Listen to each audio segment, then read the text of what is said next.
সুন্নাহকে যদি আমরা জিজ্ঞেস করি, বিশ্বনবী রেখে যাওয়া সুন্নাতে যদি আমরা একটু তালাশ করি, একটু স্ক্যানিং করি, একটু চোখ বুলাই, তাহলে সুন্নাহ আমাদেরকে বলে বেশি বেশি নফল ইবাদত করো আর আল্লাহর নৈকট্য হাসিল করো। সুবহানাল্লাহ পড়বেন না? কোরআন বলেছে সেজদায় লুটিয়ে পড়ো। যা যা বললাম আমি ওঠার আগে জিজ্ঞেস করে আবার শুনে যাব, কারণ আমি মনে করি এটা ক্লাস। এটা কি ক্লাসে পড়া দেওয়া নেওয়া আছে না নাই? এতক্ষণ পড়ানোর পরে জিজ্ঞেস করার দরকার আছে না নাই? কোরআন বলছে কি আর সুন্নাহ কি বলে? নফল ইবাদত। আওয়াজ করে বলতে হবে, সুন্নাহ কি বলে? বুখারীর বর্ণনা, আল্লাহর হাবিব সাল্লাল্লাহু আলাইহি ওয়াসাল্লাম বলেন, মা ইয়াজালু আবদি ইয়াতাকাররাবু ইলাইয়া বিন নওয়াফিল। বান্দা যত বেশি নফল ইবাদত করতে থাকে, করতে করতে করতে করতে বান্দা আমার কাছের নৈকট্য প্রাপ্ত বান্দা হয়ে যায়। হাত্তা উহিব্বাহু, এরপর আমি আমার বান্দারে এত ভালোবাসি, কুনতু সামআহুল্লাযী ইয়াসমাউ বিহি। বান্দা যখন শোনে সে তার নিজের কান দিয়ে শোনে না, আমি আল্লাহর কানে শুনি। কুনতু বাসারাহুল্লাযী ইউবসিরু বিহি।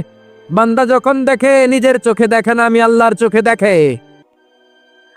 ওয়ায়াদাহুল্লাতী ইয়াবতিশু বিহা। বান্দা যখন কিছু ধরে বান্দার হাতে ধরে না, আমি আল্লাহর হাতে ধরে। ওয়ারিজলাহুল্লাতী ইয়ামশি বিহা। বান্দা যখন হেঁটে যায় ওর নিজের পায়ে হাঁটে না, কেমন যেন আমি আল্লাহর পায়ে হাঁটে।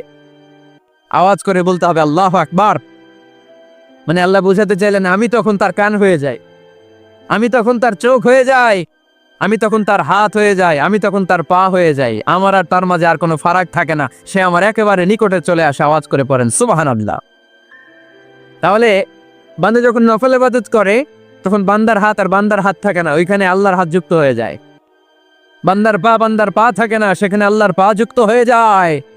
বান্দা যখন দেখে নিজ চোখে দেখে না, আল্লাহর দৃষ্টিশক্তি সেখানে যুক্ত হয়ে যায়। চিল্লায় বলেন ঠিক কি না? এজন্য নফল ইবাদত করতে রাজি আছেন তো? সুনানে তিরমিজির বর্ণনায় আল্লাহর হাবিব সাল্লাল্লাহু আলাইহি ওয়াসাল্লাম বললেন, হাদিসে কুদসি, কিয়ামতের দিন বান্দার যখন ফরজে ঘাটতি হবে, কিসে ঘাটতি হবে? ফরজে। আল্লাহ পাক বলবেন, উনজুরু হাল্লি আবদি মিন তাতাওয়ু। ও ফেরেশতারা দেখো তো আমার বান্দা নফল পড়ছে কিনা। ফরজে যেহেতু তার ঘাটতি, দেখো তো আমার বান্দার কোনো নফল ইবাদত আছে কিনা। ফেরেশতারা বলবে আছে। আল্লাহ বলবেন তাহলে ফরজগুলার যেহেতু ঘাটতি, নফল থেকে কিছু এনে ফরজে বসায় দিয়ে ওগুলোর ফরজ বানায় দাও। এজন্য নফল ইবাদতের দরকার আছে না নাই? ফরজ তো করাই লাগবে, এটা কম্পালসারি, এটার মাফ নাই, এটা অব্লিগেটরি। নফল করে আল্লাহর কাছে যাওয়া যায়। নফল হচ্ছে ওভার টাইম। নফল ইবাদত কেমন? আওয়াজ করে বলেন। তাহলে কোরআনের আলোকে আমরা জানলাম যে আল্লাহর কাছে যেতে হলে কি করতে হয়? সেজদা দিতে হয়। আর সুন্নাহর আলোকে আমরা জানলাম আল্লাহর কাছে যেতে হলে কি করার মাধ্যমে কাছে যেতে হয়? আওয়াজ করে বলেন। নফল ইবাদত করতে রাজি আছেন সবাই? সবচাইতে শ্রেষ্ঠ নফল ইবাদত হচ্ছে কোরআনের তেলাওয়াত, ঠিক কি না? আল্লাহর হাবিব সাল্লাল্লাহু আলাইহি ওয়াসাল্লাম বললেন, নফল ইবাদতের মাধ্যমে আল্লাহর কাছে যেতে চাও, নৈকট্যপ্রাপ্ত বান্দা হতে চাও, আফদলুল ইবাদাতি তিলাওয়াতুল কোরআন। সবচাইতে যত নফল ইবাদতের লিস্ট হতে পারে, এই লিস্টে র্যাঙ্কিং এ 1 নাম্বার থাকবে কোরআনের তেলাওয়াত। এই কোরআন তেলাওয়াত করতে রাজি আছেন তো? তাহলে কোরআন তেলাওয়াত করো। 2 নাম্বার তাহাজ্জুদের সালাত পড়ব। কিসের নামাজ? হুজুর ফজরই পড়তে পারি না। ফজরই যে ফজর পড়ে তার জন্যই না তাহাজ্জুদ, ঠিক কি না? ফজরই তো পড়তে পারি না, তাহাজ্জুদ পড়বো কখন? তাহাজ্জুদ পড়লে আপনার মর্যাদা বাড়ায় দিবে কে? রব্বুল আলামিন বলেন, ওয়া মিনাল লাইলি ফাতাহাজ্জাদ বিহি নাফিলাতাল লাকা আসা আইয়াবাসাকা রাব্বুকা মাকামাম মাহমুদা। তাহাজ্জুদের নামাজ যারা পড়বে তাদের মর্যাদা বাড়িয়ে দেয় কে? কারণ ওই মুহূর্তে আল্লাহ প্রথম আকাশে নেমে আসেন আর ডাকে, আলা মিন মুস্তাগফিরিন আগফিরালা। কার ক্ষমা দরকার? ক্ষমা চা, ক্ষমা করে দেব। আলা মিন মুস্তাকসিন আকসুলা। কার খাবারের দরকার, পোশাকের দরকার, চাও দিয়ে দেব। চাও, কার কি লাগবে চাও, আমি দিয়ে দেব। এজন্য শেষ রাতের দোয়া আল্লাহ কবুল করে। এই যে রমজান আসতেছে না সামনে, সেজদায়ে নত হও,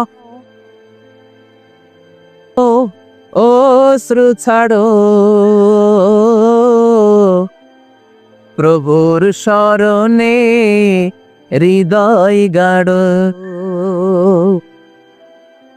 সেজদায়ে নত হও, অশ্রু ছাড়ো, ও প্রভুর শরণে হৃদয় গাঢ়, ও প্রাণ খুলে সব ব্যথা বলো প্রভুকে, বলো প্রভুকে। হে রাত কি কেটে যাবে ঘুমে অলসে, হে রাত কি কেটে যাবে ঘুমে অলসে। তুমি কি জানবে না তোমার নিজেকে প্রভুকে, রাত কি কেটে যাবে ঘুমে অলসে। ঠিক কি না? ঘুমে অলসে আমাদের রাত কেটে যায়, সেজদা দেওয়ার সময় নাই। কখন প্রভুর দরবারে হাজিরা দেব, কখন সেজদা দেব? আল্লাহর হাবিব সাল্লাল্লাহু আলাইহি ওয়াসাল্লাম বললেন, আকরাবু মা ইয়াকুনুল আবদু মির রাব্বিহি ওয়া হুয়া সাজিদ ফাকসিরু ফীহি দুআ। তোমরা যখন সেজদায় লুটিয়ে পড়ো তখন তোমরা আল্লাহর সবচাইতে কাছে চলে যাও, এজন্য ওই সময় বেশি বেশি আল্লাহর কাছে চেয়ে নাও। সুবহানাল্লাহ পড়েন। মনের যত আকুতি আছে, যত জ্বালা আছে, যত বেদনা, সেজদায় পড়ে আল্লাহরে বলার দরকার আছে না নাই? কারণ কেউ যেটা শোনে না, শোনে কে? পরীক্ষায় ভালো করতে চান, সেজদায় লুটিয়ে পড়ে আল্লাহরে বলেন। নেককার স্ত্রী চান, সেজদায় পড়ে আল্লাহরে বলেন। নেককার সন্তান চান, সেজদায় লুটিয়ে পড়ে আল্লাহরে বলেন। বিসিএস পরীক্ষায় টিকতে চান, সেজদায় লুটিয়ে পড়ে আল্লাহকে বলেন। পাসপোর্ট দিয়ে রেখেছেন, ভিসা হয় না, সেজদায় লুটিয়ে পড়ে আল্লাহরে বলেন। মনের যত জ্বালা, যত যন্ত্রণা, যত আকুতি, যত হাহাকার, সেজদায় লুটিয়ে পড়ে আল্লাহরে বলেন। কারণ আল্লাহর দরবার এমন দরবার, এই দরবার থেকে কেউ কোনোদিন খালি হাতে ফিরে না। চিল্লায় বলেন ঠিক কিনা? কেউ ফিরে না খালি হাতে আল্লাহরে তোর দরবারেতে, তাই না? পড়েন সবাই, কেউ ফিরে না। আকরাবু মা ইয়াকুনুল আবদু মির রাব্বিহি ওয়া হুয়া সাজিদ। বান্দা যখন সেজদায় লুটিয়ে পড়ে, বান্দা আল্লাহর সবচাইতে কাছে চলে যায়। এই কথাটা মনে থাকবে আপনাদের সবার। আমরা কখন আল্লাহর সবচেয়ে কাছে যাই? আওয়াজ করে বলেন। যখন আমরা সেজদায় পড়ে থাকি। আপাত দৃষ্টিতে মনে হয় সেজদাটা যখন দেই জায়নামাজের উপরে আমার কপালটা পড়ে, সেজদাটা যখন দেই মসজিদের টাইলসের উপরে আমার সেজদাটা পড়ে, সেজদাটা যখন দেই মনে হয় যে মসজিদের কাপড়ের উপর আমার কপালটা পড়ে। কিন্তু বিশ্বনবী বলেন না, তোমার কপালটা আল্লাহর কুদরতি পায়ের উপরে পড়ে। আকরাবু মা ইয়াকুনুল আবদু মির রাব্বিহি ওয়া হুয়া সাজিদ। বান্দা যখন সেজদায় লুটিয়ে পড়ে, বান্দা আল্লাহর সবচাইতে কাছে চলে যায়। তাহলে কোরআন আমাদেরকে জানালো, যদি আল্লাহর প্রিয় হতে চাও সেজদায় লুটিয়ে পড়ো। আল্লাহর প্রিয় হতে চাইলে কি করব? আওয়াজ করে বলেন কি করতে হবে? আল্লাহর হাবিব সাল্লাল্লাহু আলাইহি ওয়াসাল্লাম লম্বা সময় ধরে রাতে সেজদায় পড়ে থাকতেন। আল্লাহর হাবিব সাল্লাল্লাহু আলাইহি ওয়াসাল্লামের সাহাবারা সব সময় লম্বা লম্বা রুকু দিতেন, লম্বা লম্বা সেজদা দিতেন।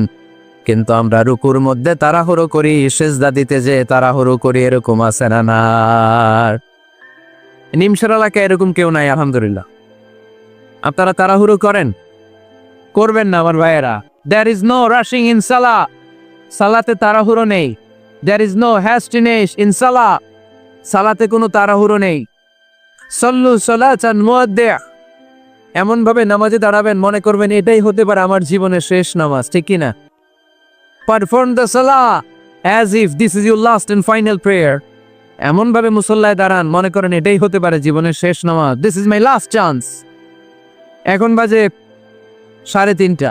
কেউ যদি বলে আসরের যে নামাজটা পড়বেন এটাই আপনার জীবনের শেষ নামাজ, ওই নামাজ আপনি তাড়াহুড়া করবেন? কথা বলেন। আরে কাঁদতে কাঁদতে আপনি শেষ। এত সুন্দর ওযু বানাবেন, এত সুন্দর আতর মেখে জায়নামাজ বিছিয়ে পাঞ্জাবিটা পরে আপনি নামাজে দাঁড়াবেন। রুকুতে কি সুন্দর রুকু করবেন, লম্বা সময় সেজদা করে চোখের পানি দিয়ে তো সেদিন আপনার জায়নামাজ আপনি ভিজিয়ে দিবেন, ঠিক কি না? কেন এমনটা করবেন? কারণ আপনি জেনে গিয়েছেন এটাই আমার শেষ নামাজ, তাই না? তো প্রতিটা নামাজের সময় এই জিনিসটা ভাবলে সমস্যা কোথায়? আমরা যে আরো আধা ঘন্টা এখানকার সবাই বেঁচে থাকবো কোনো গ্যারান্টি আছে? আরো 10 মিনিট হায়াত পাবো, গ্যারান্টি? 5 মিনিট, 2 মিনিট শ্বাস যেটা নিলাম, ব্রেথ ইন করলাম, এটার ব্রেথ আউট করতে পারবো, কোনো গ্যারান্টি আছে? তো প্রতিটা সালাতের মুসল্লায় যখন দাঁড়াই এই চিন্তাটা আমাদের মাথায় আসে না কেন যে এটাই আমার শেষ নামাজ?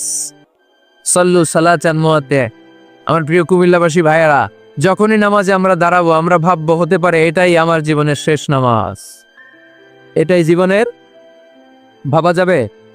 আর লম্বা চূড়া রুকু করবেন, লম্বা সেজদা করবেন, রুকুতে পিঠটা সোজা রাখবেন। আল্লাহর হাবিব সাল্লাল্লাহু আলাইহি ওয়াসাল্লাম যখন রুকু করতেন পিঠটা থাকতো স্ট্রেট ফরওয়ার্ড, বাঁকাও না উঁচুও না। ওয়াকানা বাইনা যালিক। সাহাবারা বলতেন আল্লাহর হাবিব সাল্লাল্লাহু আলাইহি ওয়াসাল্লামের রুকুর পিঠের উপরে পানি ভর্তি কোনো গ্লাস রেখে দিলে গ্লাসটাও কাঁপবে না, পানিটাও পড়বে না। তার মানে বাঁকা ছিল পিঠ, তাই না? কি ছিল? সোজা। আবার আল্লাহর হাবিব সাল্লাল্লাহু আলাইহি ওয়াসাল্লাম বললেন সবচেয়ে বড় চোর যে নামাজে চুরি করে। সাহাবারা বললেন কাইফা ইয়াসরিকু ফিস সালাত।